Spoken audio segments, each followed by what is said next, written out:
you just joined us on the System After Dark, this is a homegrown number courtesy of E3 and Cracker. Bulla, how's it going? I'm D, your host on the System After Dark, right here on Today FM. Today's hit music. You can catch me weeknights at 7 p.m. That's from Monday to Friday, only on the home of Today's hit music. And don't forget, that's D with you every weeknight on the System After Dark.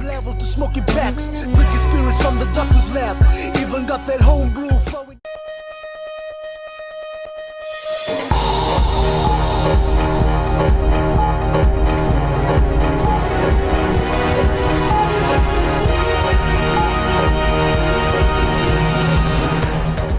In this bulletin, no sexual discrimination in schools, says Education Minister. Proposal to introduce service fee for tourism industry rejected by main tourism body. And Prime Minister reminds RFMF to remember soldiers deployed overseas as he celebrates his 61st birthday.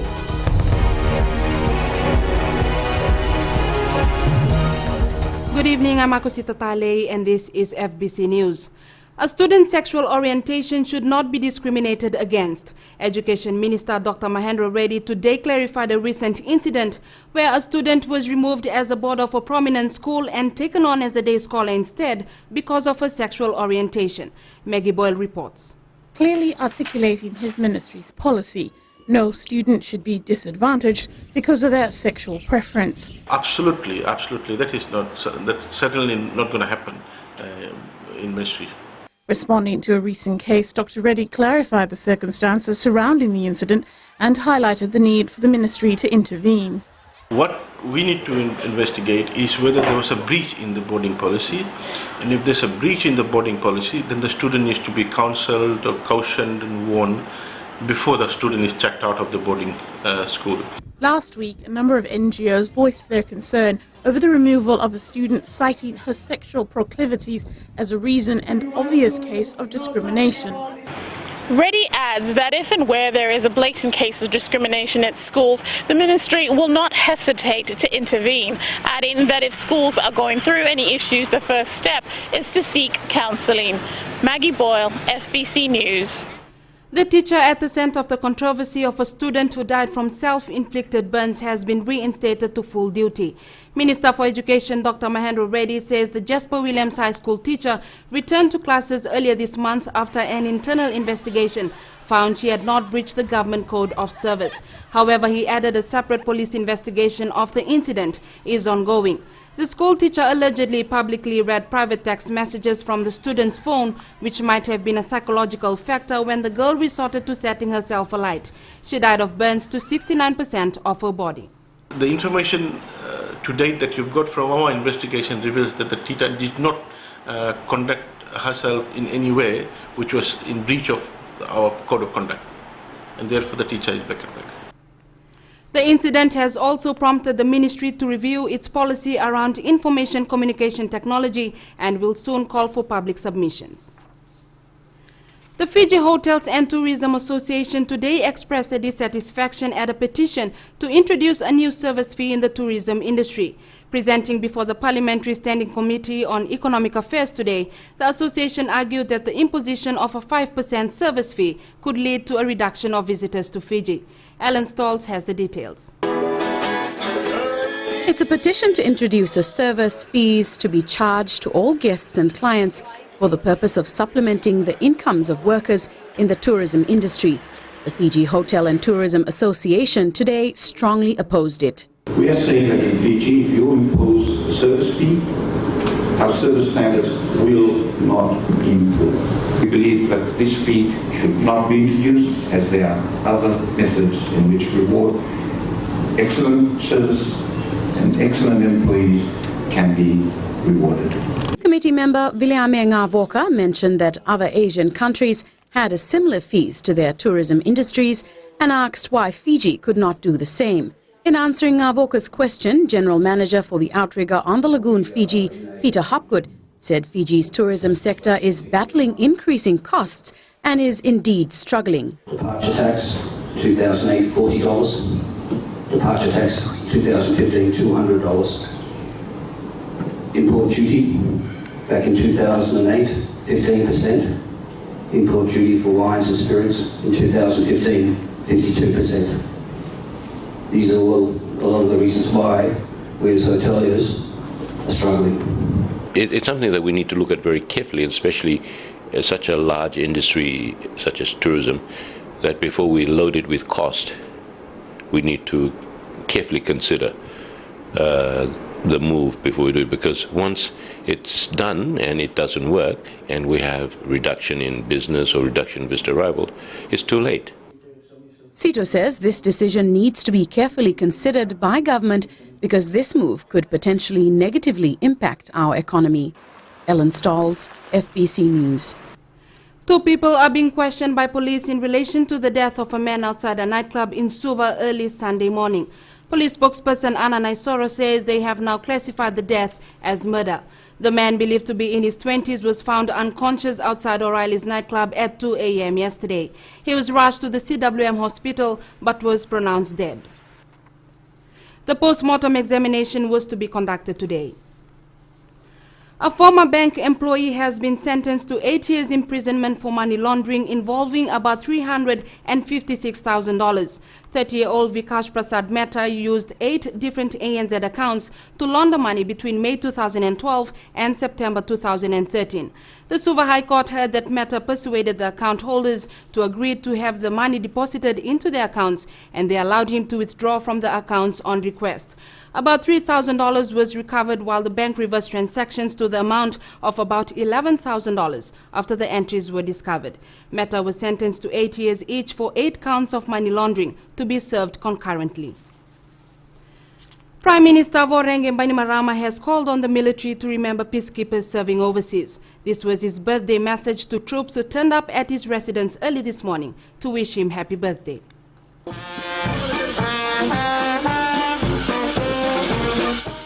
It's something of a tradition, wishing the Prime Minister on his big day.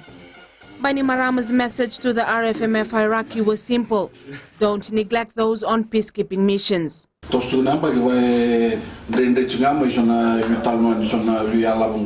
We need to monitor the welfare of our men and their families that are on peacekeeping duties overseas, since talks are becoming more difficult with countries where our men are being deployed to.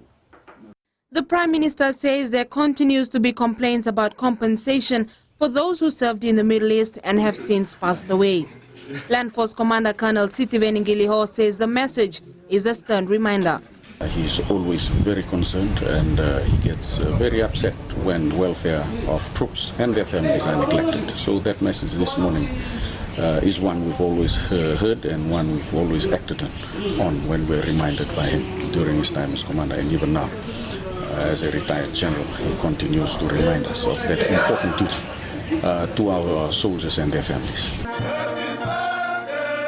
Celebrating his 61st birthday today, the Prime Minister thanked the RFMF for keeping him in their thoughts. Coming to wish him happy birthday very early this morning has always happened during his term as commander, and after 2006. And we do that for all our retired or former commanders. We do that for Colonel Manueli, we do that for Ratu Peling and Lau, and we're also doing it for the Prime Minister. The Prime Minister adds that things have been going well and hopes it continues for the next 12 months. Still to come on FBC News, overloaded trucks and heavy goods vehicles damage roads.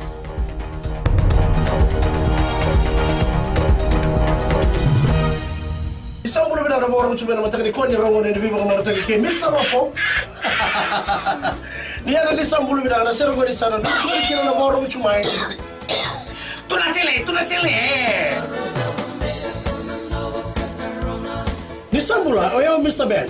Kelapa. Nama kikira na vima taka moni chikira vorumbu kama na ono kena liwa Enabula FM.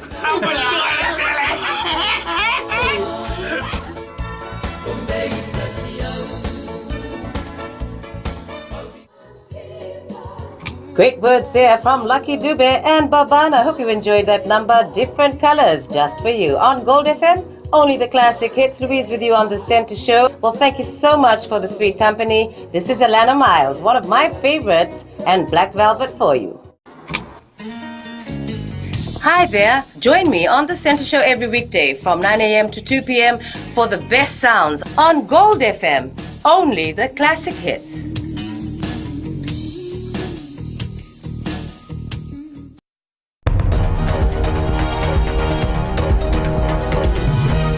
Welcome back. This is FBC News. The Fiji Roads Authority wants overloaded trucks and heavy goods vehicles dealt with. Speaking on FBC TV's For the Record last night, Chief Executive Neil Cook says they've always been a thorn in his side. Edwin Nand reports. Overloaded trucks run the risk of compromising all the work of the Fiji Roads Authority. This is an absolute major problem for Fiji. One of the most critical issues facing Fiji is to get control of overloaded vehicles. We've done some modelling, some calculations on some of the loads we have seen, which tells us that if we had significant volumes of these overloaded trucks, road pavements that we would expect to have a design life of 20 years or more would be getting destroyed within a couple of years. Neil Cook describes it as a culture of overloading heavy goods vehicles, which cost taxpayers tens of millions of dollars every year and pose a threat to other road users. The FRA is providing advice to the government on how best to deal with this problem and is also working with enforcement agencies. The LTA can only be in so many places at one time. The police can only provide, so much enforcement. So, unless we actually get an industry that has some compliance culture about it, then we're in some, we're going to continue to have these problems. What's more worrying is that these overloaded vehicles have the potential to cause more damage to new roads, ones which are being laid down right now. What that means is in a couple of years, the Fiji Roads Authority could be busy patching up roads which would have otherwise lasted up to 2 decades. We could build roads to take these vehicles, but it would be simply unaffordable to Fiji, and really it's unnecessary. One suggestion is to look at the type of vehicles used for cartage, distributing the weight more evenly and putting less stress on the roads. Edwin Nand, FBC News. The Land Transport Authority has so far suspended 50 drivers' licenses this year as it continues to campaign about road safety. LTA says such actions will be taken against drivers with bad attitude and those who continue to violate traffic infringements. They have identified that drivers' attitude is one of the major contributing factors towards the increase in road fatalities. And we have a lot more, to do in terms of disciplining, identifying, profiling these bad attitude drivers, because they pose a lot of threat to other motorists. And that only happened because the public at large is with us, and we want that to continue. The Land Transport Authority has urged the public not to hesitate to report anyone who violates the law. So far, there have been 18 deaths on our road this year. The first batch of police recruits chosen from within the force are attending the basic recruitment course in Suva today. Watisoni Rekanroka was there as 146 police officers began their training. 120 untrained police officers from within the force began the basic recruitment course this morning, while 26 officers enrolled for the Sergeant's Qualify course. Police Commissioner Ben Grunwald reminded the recruits that most of them have been in the force without proper training, and this is a chance to improve their worth. We have a 65% qualifying margin. We will be very strict. You will be monitored each and every of your exams. If you do not meet the minimum qualifications, you will get one remedial chance. If you do fail again, you will be out and back to where you were. Grunwald thanked the police on the great job they did during the Coca-Cola Games. However, he was very disappointed about the headlines of one newspaper this morning about taking the laws into their own hands. You have the authority in terms of Section 5 of the Police Act, but your powers are restricted. You cannot do whatever you want. You cannot take the law in your own hands and assault a suspect or do not meet the requirements of complainants coming into the charge room. Commissioner Grunwald informed the recruits about Ministry of Defense concerns regarding the increasing number of public complaints about police and their service delivery. This includes misuse of power and authority, complaints about service delivery, not giving feedback to complainants, mistreating of suspects, and illegal arrest of people for minor offences. They were reminded once again their power is limited as stated in the 2013 Constitution. Watisoni Rekanroka, FBC News. Climate change and natural disaster are becoming a major issue. The Ministry of Agriculture National Disaster Management, along with key stakeholders, held a seminar in Suva today to look at ways of mitigating the risk from climate change and natural disasters. Julie Vatuwaliwali with this report.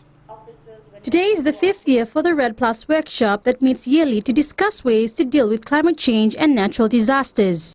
Minister for Agriculture and Natural Disaster Management Inia Seriratu says climate change and natural hazards are major issues concerning Fiji. We, unfortunately, while we may be enjoying development, there is a price to pay, and climate change and disasters are no longer emerging issues. They are real issues affecting us, and we are amongst the worst affected regions, and we are amongst the worst affected communities when it comes to climate change. However, there are ways to mitigate climate change and natural disasters.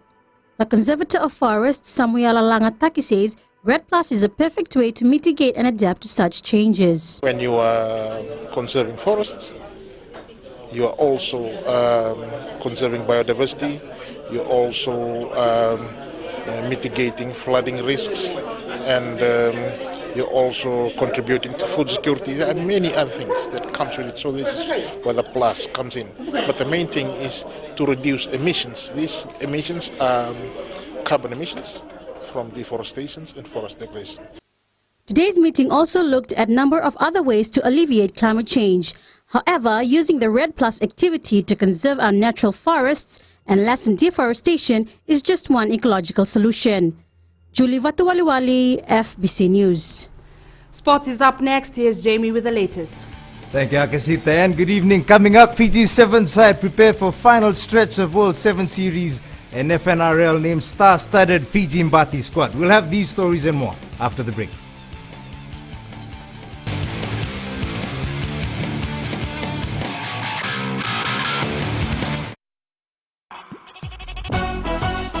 छू छू छू हे हे नमस्ते Fiji, आपके हर एक problem की दवा लेकर मैं आ गई हूँ 9 से 12 बजे तक आपकी सहेली रेनू। छू छू छू 40 में 20 का दिखना है। मैं हूँ ना आपके साथ में मिर्ची एफएम पर 9 से 12 बजे तक मंडे टू फ्राइडे। मिर्ची it's hot.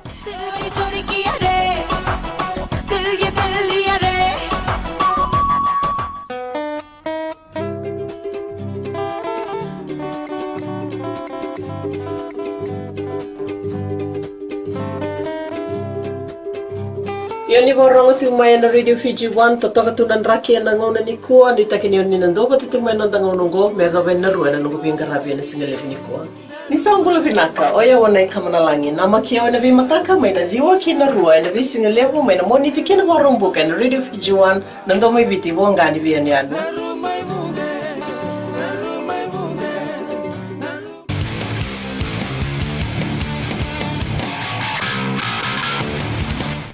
The Vodafone Fiji 7 side is gearing up for the final 2 tournaments in the World 7 Series early next month. The 12-member squad that was announced last week are raring to take the field despite the pressure on them to win the series and gain automatic qualification for the 2016 Rio Olympic Games. Chalinda Dakdaka has more. The final stretch of the World 7 Series will end with the Glasgow Sevens next weekend and the London tournament the week after. Young halfback Jerry Tuwai made his debut in the Gold Coast tournament last year and says he is happy with his form thus far and will try and help the team finish the season on a high. For us it is really important because the series is on our grasp and the qualification for the Rio Olympics. Fiji currently sits on second spot on the points table with 125, 4 points below leaders South Africa. The team only needs to reach the Cup quarter-final in Glasgow to secure automatic qualification to the Rio Olympics. We get to the quarter-final, we've got our flights booked to Rio and only 4 teams will do that, and it looks like the 3 might be might be sorted out by Glasgow, and it was always our number one goal this year to gain automatic qualification and not get stuck in the repechage or any playoff games, and to do it a tournament early will be great. Ryan adds the qualification for Rio will not take away the team's focus on finishing in first place at the end of the World Series next month. Talento Dakavak, FBC Sports. Melbourne Storm winger Marika Korembete and West Tigers speedster Kevin Naingama have been named in an 18-member Vodafone Fiji Mbati squad to tackle Papua New Guinea in the Pacific Test doubleheader in Australia this weekend. The majority of the squad is made up of National Rugby League players such as Jason Bukuya, Coben Sims, Daryl Millard and Apisai Koreisau, with only 3 local players. Newcastle Knights mentor Rick Stone has been recalled as coach of the side after initially resigning following the team's semi-final exit in the 2013 Rugby League World Cup. The Vodafone Fiji Mbati will take on Papua New Guinea on Saturday at 7:35 p.m. at Seabus Stadium in Gold Coast, and will be followed by the clash between Samoa and Tonga. The winner from both matches will challenge each other for a 4-nation spot. Auckland City successfully defended its title at the Fiji Airways OFC Champions League last night. The club, now bound for the FIFA World Cup, was taken to the wire against Team Wellington in the final. The winner had to be decided on penalty kicks. Here are the match highlights. Dropped by O'Keefe, but penalty. It's a penalty. So there it is, Moreira with the opening goal at this level following a good domestic season. A really good domestic season. Chance there and in. And is it Ian Hogg? Rudies and Williams. Oh, beautifully taken.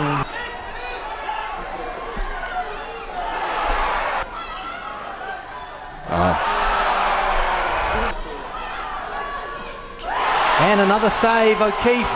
The skipper. And Beverley buries it. Williams, and sends him the wrong way.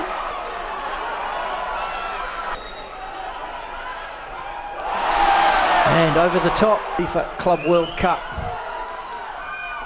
And he does it.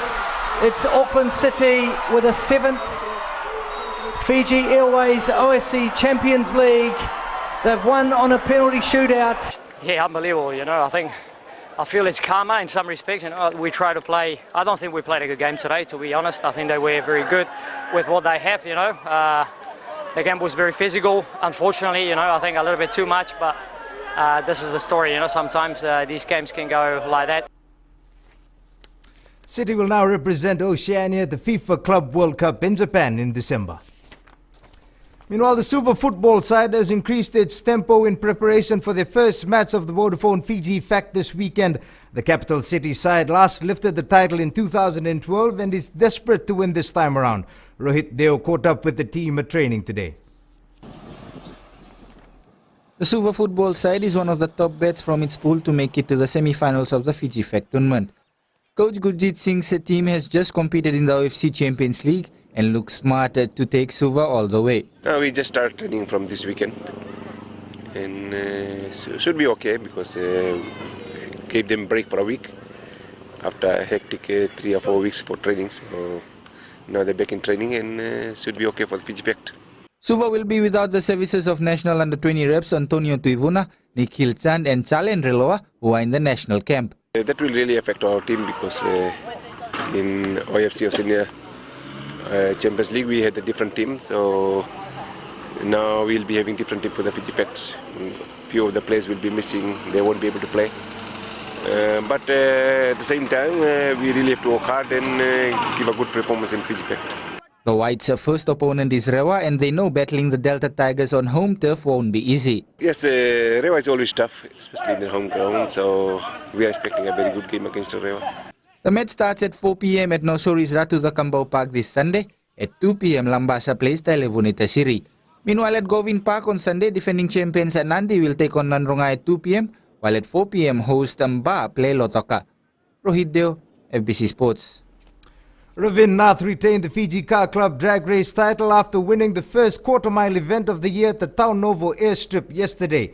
Driving his Holden Tarana, Nath stopped the clock in the 402-meter race with a time of 10.12 seconds. Coming in second was Lawrence Assam, with Vicky Nath finishing in third place.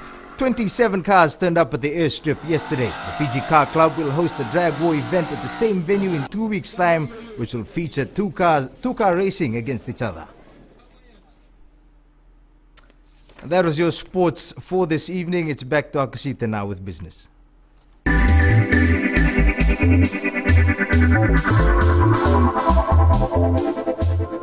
The Fiji Institute of Accountants' preparation for its annual meeting has received a $75,000 boost from Vodafone Fiji and Westpac. According to the sponsors, the joint sponsorship for the 43rd FIA Congress aims to provide a platform for the accountants and industry stakeholders to engage, learn and network.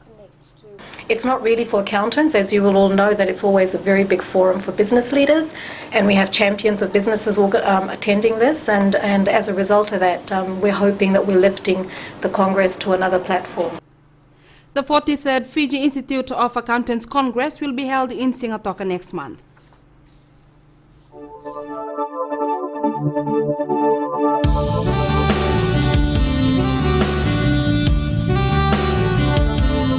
Fine weather prevailed over the country today. A trough of low pressure lies slow moving just south of Rotuma and extends eastwards over northern Tonga and southeastwards over Niue and southern Cooks. Today's maximum temperatures hovered between 29 and 31 degrees, bar peaked at 31. The forecast to midnight tomorrow for the Fiji group calls for the usual chance of brief showers over the eastern parts and interior of the larger islands. Elsewhere, expect fine weather with a chance of evening showers. Expected to be cool overnight with temperatures dropping to around 18 Celsius. The outlook for Wednesday, fine apart from brief showers over the eastern parts and interior of the larger islands. And recapping our main stories, Education Minister says there should be no sexual discrimination in schools. Proposal to introduce service fee for tourism industry rejected by main tourism body. And Prime Minister reminds RFMF to remember soldiers deployed overseas as he celebrates his 61st birthday. Now to the results of last week's poll question. We asked, would stiffer penalties for traffic offences be a deterrent for road accidents? 74% said yes.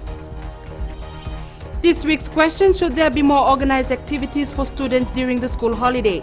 Visit our FBC website to take part. Remember, you can send us newsworthy pictures and videos on email citizensize@fbc.com.fj or share with us via our Facebook page FBC News, or if you're on Twitter, follow and tweet us your news tips at FBC News or simply hashtag FBC News. That's the news for tonight. Join the team again tomorrow. Bye for now.